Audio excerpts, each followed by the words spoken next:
नमस्कार दोस्तों, कैसे हैं? आशा करते हैं कि अच्छे होंगे। चलिए आते अपने साधारण ब्याज की नेक्स्ट क्लास में। हम आप लोगों को इसके साधारण ब्याज के क्वेश्चन पहले बता चुके हैं और आज फिर साधारण ब्याज के कुछ क्वेश्चन जो अक्सर एग्जाम में पूछे जाते हैं उनके बारे में चर्चा करने वाले हैं। बहुत कम समय में और बहुत अच्छे तरीके से क्वेश्चन कैसे किए जाते हैं वो हम आपको बताते हैं। ठीक है, इस क्लास में आपको सैटरडे और संडे आपको रीजनिंग की क्लास मिलेगी, आपको जीएस की भी क्लास मिलेगी, इंग्लिश की भी क्लास मिलेगी। आप चैनल को लाइक और सब्सक्राइब करें, शेयर करें, थोड़ा हमारी हेल्प करें। चलिए देखते हैं अगले क्वेश्चन में क्वेश्चन क्या कहता है। लिखा, कोई व्यक्ति रुपया 5,000 की राशि का कुछ भाग 4% पर तथा शेष भाग 5% वार्षिक दर से साधारण ब्याज पर उधार लेता है। 2 वर्षों के बाद कुल ब्याज 440 रुपया है, तो अलग अलग दरों पर ली गई राशियों का अनुपात पूछा है, रेशियो पूछा है। कोई एक राशि है, वो राशि है 5,000 रुपया की राशि है, उसको 2 अलग अलग दरों पर बांटा गया है। वही दरों पर जो राशि बांटी गई है उसी का अनुपात पूछा कि कितना कितना दिया गया है। चलिए हम इसको पहले शॉर्टकट से करते हैं, बिना फार्मूला के करते हैं, एलिगेशन के मेथड से करते हैं। ठीक है, अब देखो यहाँ पर जो 440 रुपया है ये ब्याज मिल रहा है, कुल ब्याज ही किस पर मिल रहा, इस पर। अब बताए थे कि जो ब्याज होता है वही क्या होता है, वही रेट होती है। तो 2 वर्ष में कुल कितना ब्याज मिल रहा है, 440। तो 1 वर्ष का कितना होगा, इसका आधा हो जाएगा, बराबर बराबर होता है तो हो जाएगा 220। और 220 1 वर्ष में मिल रहा है किस पर, इस पर, तो यही रेट हो जाएगी। जरा रेट निकालते हैं, कितनी है रेट, तो 220 बट्टे 5,000 गुणे 100, 0 से 0 कट गया, ये कट गया, 5 चौको 20, फिर 2 यानी कि 5 चौको 20, 4.4 जो ये निकल के आती है, एवरेज रेट निकल के आती है। ठीक है, एलिगेशन में कैसे करते हैं, कितनी रेट है, एक है 4% लिख दिया एक तरफ 4%, एक है 5% एक तरफ लिख दिया 5%। ठीक है, उसके बाद ये जो एवरेज है इसको लिखते हैं बीच में और इनको आपस में घटा देते हैं।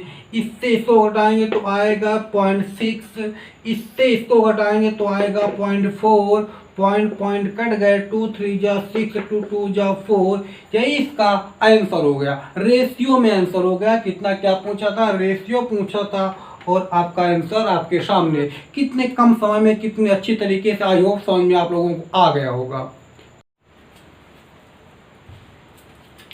चलिए अगले क्वेश्चन देखते। अगला क्वेश्चन क्या कह रहा है, इसमें लिखा है किसी धनराशि पर 6 वर्षों का साधारण ब्याज उस राशि का 9/25 है, तदनुसार ब्याज की दर क्या होगी। ठीक है, चलो हम इसको पहले बिना फार्मूला के सॉल्व करते हैं। अच्छा आप लोग ये बताओ, जैसे कि मान लो 2/5 काम लिखा है, ठीक है, यानी कि ये कहा जाए 2/5 काम पूरा हो गया है, तो मतलब क्या निकलेगा कि 5 काम टोटल था, 2 काम हो गया है। इसका मतलब कह रहा है कि उस राशि का 9/25 है। 9/25 क्या है, ब्याज। तो ऊपर वाला आपका हो जाएगा ब्याज और नीचे वाला आपका हो जाएगा मूलधन। तो 6 वर्षों का जो ब्याज है कितना है, 9 रुपया है, तो 1 वर्ष का कितना होगा, 9/6 हो जाएगा। ब्याज मिल गया 9/6, या 1 वर्ष का हो गया। ठीक है, और जो 1 वर्ष का होता है वही आपकी रेट होती है, दर होती है। जरा किस पर मिल रहा है, ये मूलधन किस पर मिल रहा है, तो जरा रेट पूछ रहा, रेट निकाल लेते हैं। परसेंट होता है ना, परसेंट, जैसे कि हमारे एग्जाम में गए, हमको 500 में 400 नंबर मिले तो हम पूछते हैं कि हम कितने परसेंट मिले, तो वैसे कर लेते हैं।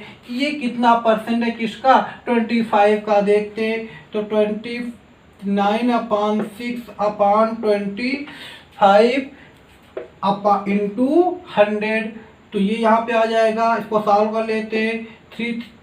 3 जा 9 और 3 2 जा 6 हो जाएगा 50 और 25 दूनी 50 और 2 तिहाई 6। आपकी रेट कितनी आ गई? 6% आ गई। ठीक है, ये तो हो गया बिना फार्मूला के करते हैं। अगर स्क्रीनशॉट लेना चाहे तो ले सकते हैं। हम इसको अभी बिना फार्मूला के बताए, फार्मूला से बताते हैं। ठीक है, देखते हैं। SI बराबर होता है PRT अपॉन 100। मूलधन कितना है? 9/25। इसका ये जो ब्याज है किसका है? 9/25 मूलधन का। तो 9/25 किसका? मूलधन का। अगर मान लो मूलधन P है तो ब्याज कितना? इसका 9/25। ठीक है, तो यहाँ पर हमने क्या लिख दिया? मूलधन। तो ये ब्याज हो जाएगा 9P/25 बराबर रेट कितनी है हमको निकालना है? टाइम कितना है? 6 अपॉन 100। P से P कैंसिल हो गया, 25 चौको 100 हो गया, 3 त्रिको 9, 3 दूनी 6 हो गया, 3 त्रिको 9 हो गया, 2 दूनी 4 हो गया, 2 तिहाई 6 हो गया। रेट कितनी आ गई? 6%। समझिए, कोई दिक्कत हो तो बताइए। चलिए चलते अगले क्वेश्चन पर। चलिए देखते हैं। अच्छा, आप लोग सोचते होंगे कि मैथ इतनी कठिन क्यों है, मैथ को इतना कठिन बनाया क्यों गया है? तो जैसे कि आप लोगों ने बस सोचा है, फाइन मैथ का फार्मूला बना के रखा है कि मेरी आत्मा हमेशा तुम्हें सताए, ये पता नहीं क्या क्या करके बना के रखा है। लेकिन हम बता रहे हैं कि मैथ का फार्मूला क्या होता है, मैथ का पूरा फुल फॉर्म क्या होता है। मेरी आत्मा हमेशा तुम्हें सफल बनाएगी। मैथ में कुछ नहीं है। पीजी कंप्लीट करने के बाद भी, हम माइक्रोबायोलॉजी केमिस्ट्री करने के बाद भी मैथ में कुछ नहीं आता था। बस थोड़ा मैथ के लिए टाइम देना पड़ता। आप भी टाइम दीजिए। आप सोचेंगे कि मैथ एग्जाम देने जाएंगे, सोचेंगे मैथ के कितने क्वेश्चन आ जाए कि हमारा सिलेक्शन हो जाए। ठीक है, चलिए देखते हैं क्वेश्चन। लिखा मूलधन की एक राशि पर मिश्रधन मूलधन का 13/6 गुना है। यदि साधारण ब्याज 49 रुपया हो तो मूलधन क्या होगा? यानी कि जो मिश्रधन है वो मूलधन का कितना है? 13/6 गुना है। यानी कि जो मिश्रधन है वो कितना है? 13 रुपया है और मूलधन कितना है? 6 रुपया है। अब देखो, जो मूलधन और ब्याज होता है उसी को तो मिश्रधन कहते हैं। अगर हम यहाँ से मूलधन निकाल ले तो बचेगा ब्याज। चलो हम मूलधन इससे निकाल देते हैं। निकाल दे तो कितना बचा? ब्याज 7 रुपए और यहाँ पर ब्याज कितना? 49 रुपए। तो 7, ये भी ब्याज है, ये भी ब्याज है, तो 7 यूनिट बराबर 49। तो 1 यूनिट बराबर हो जाएगा 7। जब 1 यूनिट बराबर 7, क्या पूछा था? मूलधन। अब मूलधन यहाँ पर कितना? 6। यानी कि जैसे कि 1 पेन मिलता 7 रुपये का, तो 6 पेन मिलेंगे कितने के? 42 रुपये के। That's your answer. समझिए, अगला क्वेश्चन देखते हैं। चलिए चलते अगले क्वेश्चन में, देखते हैं क्या है। इस पर लिखा है किसी राशि पर साधारण ब्याज मूलधन का 4/9 है। यदि दर और समय दोनों का संख्यात्मक मान बराबर हो तो दर क्या होगी? ठीक है, चलो बिना फार्मूला के पहले करते हैं। ठीक है, देखो अक्सर जब ये दर और समय समान होते हैं तो जो ब्याज और ये मूलधन का जो रेशियो होता है, हमेशा ये किसी न किसी संख्या का स्क्वायर होता है। कुछ नहीं करना होता है, जो लिखी होती है संख्या, रेशियो लिखा होता है, इसको वैसे ही लिख करके इनटू में 100 कर दो, इसको रख दो रूट में, निकाल लो, हो जाएगा 2, यहाँ पर 3, यहाँ पर 10। सॉल्व कर लो इसको तो हो जाएगा 20/3, यानी कि 6/2/3। अब ये क्यों करते हैं इसको समझते हैं फार्मूले से।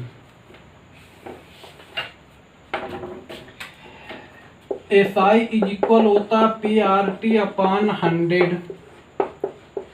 SI जो ऊपर वाली संख्या ये क्या है? साधारण ब्याज है। ये क्या है? मूलधन है। कितना है? 4। मूलधन कितना है? 9। रेट निकालनी है। टाइम कितना? दोनों इक्वल है आपस में। अगर रेट R होगी तो आपका टाइम भी R होगा, क्योंकि यहाँ पर क्या लिखा? बराबर है अपॉन 100। तो उधर जाएगा, ये हो जाएगा कितना 400, तो इक्वल 400 इक्वल ये हो जाएगा 9r², उधर जाएगा तो डिवाइड में हो जाएगा। ये देखो फिर क्या होगा, जब हम इधर से स्क्वायर हटाएंगे तो ये आ जाएगा किसमें, रूट में आ जाएगा। ये देखो इक्वल r, साल कर लो इसको, ये 20 का स्क्वायर 320/3 जो बिना फार्मूला के बताए थे वैसे ये हो गया। आया समझ में बात हम क्या कहना चाहते हैं। चलिए चलते अगले क्वेश्चन की तरफ।